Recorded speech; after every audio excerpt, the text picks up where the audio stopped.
जय माता दी, जय मां कामाख्या। मैं बार बार मां कामाख्या का नाम क्यों लेता हूं?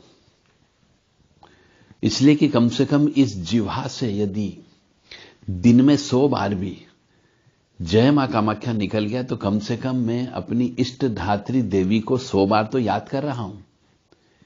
आप भी अपने इष्ट को याद करिए, बार बार याद करिए, ताकि आपकी आवाज इष्ट तक पहुंच सके और उसकी कृपा आपको प्राप्त हो सके।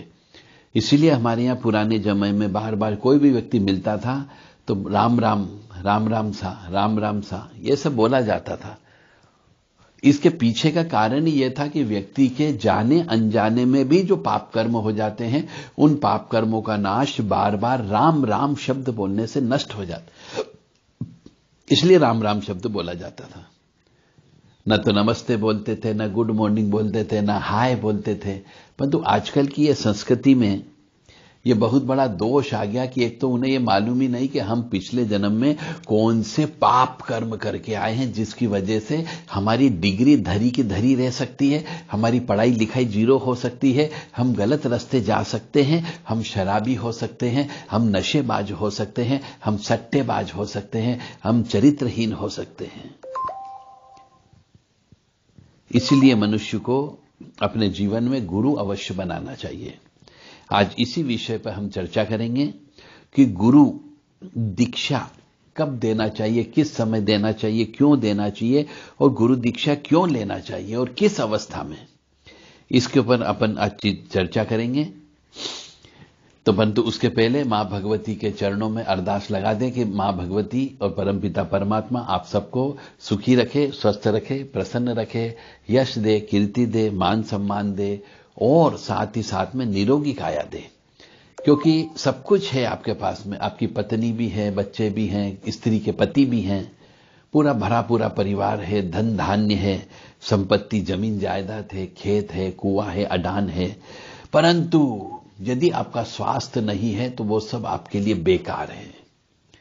यदि आप सही तरीके से भोजन नहीं कर पा रहे हो, सही तरीके से पानी नहीं पी पा रहे हो, तो आप चल फिर नहीं पा रहे हो, दूसरों के भरोसे हो, तो ये सब चीज, संपत्ति, जमीन जायदाद सब बेकार है। इसलिए मां भगवती से हम प्रार्थना करते हैं कि आप सभी को निरोगी रखे, ताकि आप अपने इस जीवन का सही उपयोग करते हुए, ईश्वर का नाम लेते हुए परम पिता परमात्मा के पास जाएं। जय माता दी, जय मां कामाख्या। कामाख्य वरदे देवी नीलपर्तवासिनी त्वं देवी जगत माता योनि मुद्रे नमस्तुते। कामाख्ये काम संपन्ने कामेश्वरी हर प्रिये काम नाम देहि में नित्यम कामेश्वरी नमस्तुते। कामदे काम रूपस्ते सुभगे सुर सेविते करोमि दर्शन देव्यम सर कामार्थ सिद्धयेत। ओम महेशानी महामाये चामुंडे मुंडमालिनी आयु आरोग्य ऐश्वर्य देहि में देवी परमेश्वरी। ओम जयंती मंगला काली भद्रकाली कपालिनी दुर्गा क्षमा शिवा धात्री स्वाहा सदा नमोस्तुते। ओम सर्वमंगल मांगल्ये शिवे सर्वासाधिके शरण्ये त्र्यंबके गौरी नारायणी नमोस्तुते। दुर्गति नाशिनी दुर्गा जय जय, काल विनाशिनी काली जय जय, उमा रमा ब्रह्मानी जय जय, सीता राधा रुक्मणी जय जय।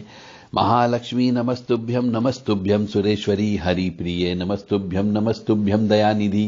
काली काली महाकाली काली के पापनाशिनी खड़ग हस्ते मुंड हस्ते काली काली नमस्तुते। काली काली महाकाली काली के परमेश्वरी सर्वानंद करी देवी नारायणी नमस्तुते। नीरहार हार धन सार सुधाकरंभा कल्याणम दाकनक चंपकदाम्बुजाम उतुंग बिंदु जुगुम्ब मनोहरांगी वाणी नमामि मनसा वत्सा विभूते। ओम ऐं सरस्वत्यै नमः। ओम ह्रीं दुर्गाय नमः। या जल जल प्रज्वल अग्नि रूपाय ओम हौं ह्रीं सिं ज्वाला देवी नमो नमः।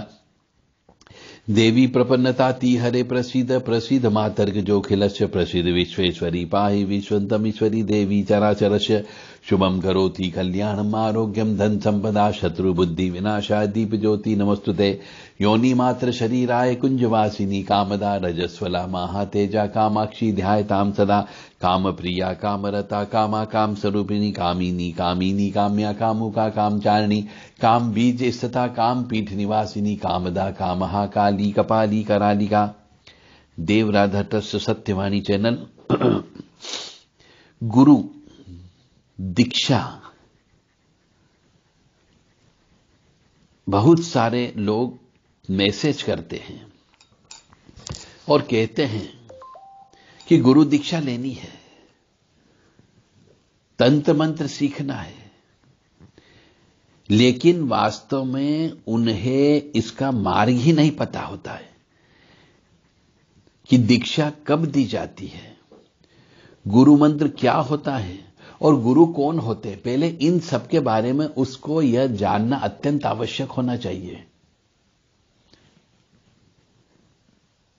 हम जो ये बताने जा रहे हैं यह उनके लिए है जो दीक्षा लेना चाहते हैं, जो आध्यात्मिक क्षेत्र में प्रगति करना चाहते हैं, ताकि उन्हें यह पता चल सके कि कब दीक्षा का समय आता है।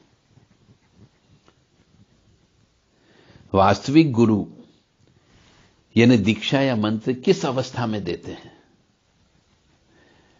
जब किसी व्यक्ति का अंतःकरण भगवान में मन लगाकर शुद्ध हो जाए, तब उस अवस्था पर पहुंच जाने के बाद गुरु अपने शिष्य के अंतःकरण को दिव्य बनाते हैं। उसके बाद वास्तविक जो संत होते हैं वह अपने शिष्य को गुरु मंत्र या दीक्षा देते हैं। दीक्षा का समय तब आता है, यानी मनुष्य को पहले रोड तैयार करना पड़ती है, रोड के लिए रास्ता साफ करना पड़ता है, उसके ऊपर गिट्टी डालना पड़ती है, मूरम डालना पड़ती है, मिट्टी डालना पड़ती है। जब वो प्लेन हो जाता है तब डामर डालते हैं। तो वो डामर डालने का मतलब ही है दीक्षा का समय आ गया। जब अंतःकरण शुद्ध हो गया हो तब गुरु दीक्षा लेना चाहिए।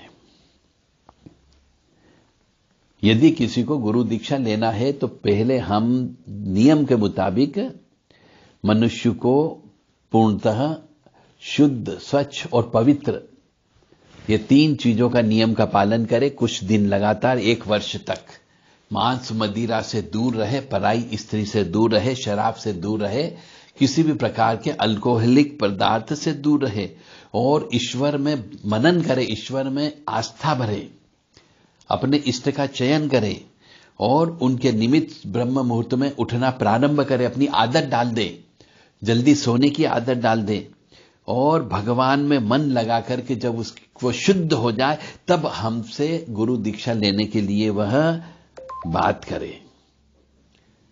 तो गुरु मंत्र क्यों दिया जाता है?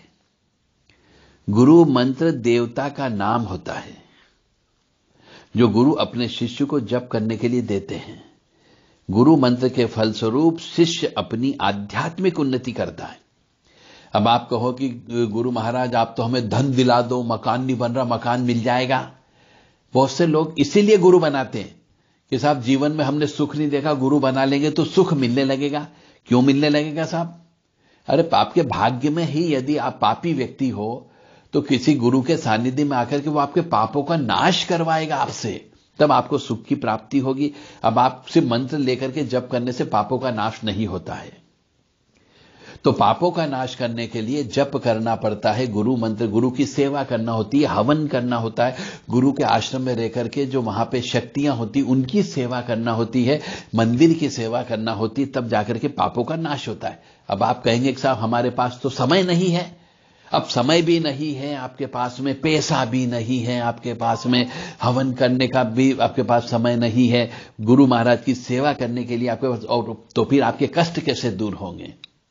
तो फिर आपके कष्ट दूर नहीं हो सकते। इसलिए ऐसे व्यक्ति जो केवल ये सोचते हैं कि हम किसी गुरु के सानिध्य में रह करके गुरु महाराज से गुरु मंत्र ले लेंगे तो हमारे कष्ट दूर हो जाएंगे, हमारी यहां पैसे की आवक होने लगेगी, ऐसा बिल्कुल भी गलत है। उनकी सोच गलत है।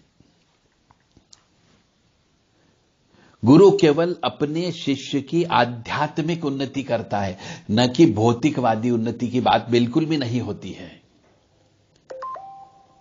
अतः आध्यात्मिक उन्नति करने के साथ साथ वह उसे अनंतर मोक्ष की ओर लेकर के जाता है कि उसका पुनर्जन्म नहीं होना चाहिए।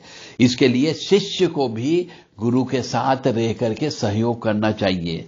और वास्तविक सत्यता भी यही है, गुरु शिष्य परंपरा के अनुसार, कि एक बार जो व्यक्ति इस दुनिया में आ गया है उसे गुरु बना करके दोबारा से पुनर्जन्म न हो, यही उसका उद्देश्य होना चाहिए। वैसे गुरु मंत्र में जिस देवी देवता का नाम होता है वही विशेष रूप से उस शिष्य की आध्यात्मिक उन्नति के लिए आवश्यक होती है।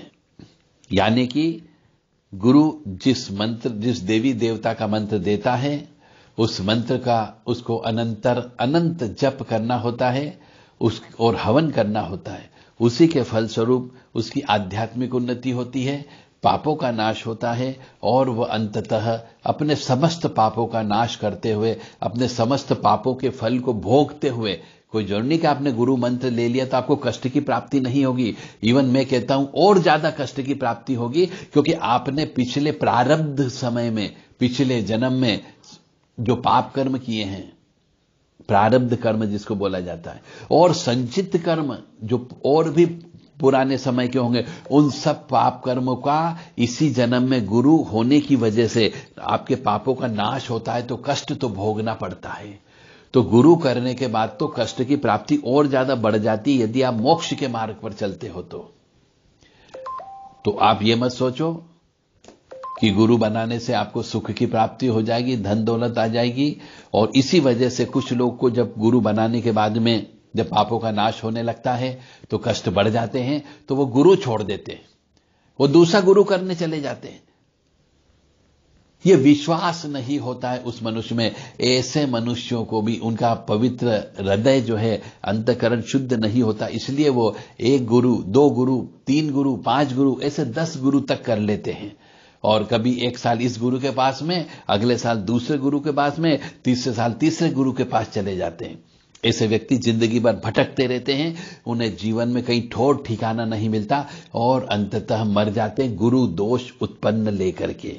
इसलिए आप सबसे विनम्र निवेदन है कि गुरु के ऊपर विश्वास रखें।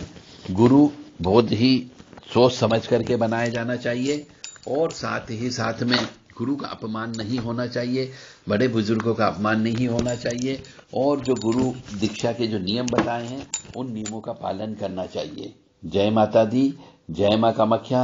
यदि आप हिंदी नहीं जानते हो, Many people do massage and say that they have to take Guru Diksha. They have to learn Tantra mantra, but in reality they do not know its path. When initiation is given, what is a Guru mantra? Who is a Guru? This post is for those who want to take initiation, who want to progress in the spiritual field so that they can know when the time of initiation comes. At what stage does the real Guru, initiation or mantra, give? When the conscience of a person is purified by concentrating on God, then after reaching that stage, the real Guru makes his disciples' conscience divine. After that the real Guru, saint, Mahapurush gives Guru mantra or Diksha to his disciple. The time of initiation comes when the conscience has become pure. Why is the Guru mantra given? Guru mantra is the name of the deity, mantras, numbers and words, which the Guru gives to his disciple to chant. As a result of the Guru mantra, the disciple makes his spiritual progress and ultimately attains salvation. By the way, the name of the God, Goddess mentioned in the Guru mantra is especially necessary for the spiritual progress of that disciple. जय माता दी, जय मां कामाख्या।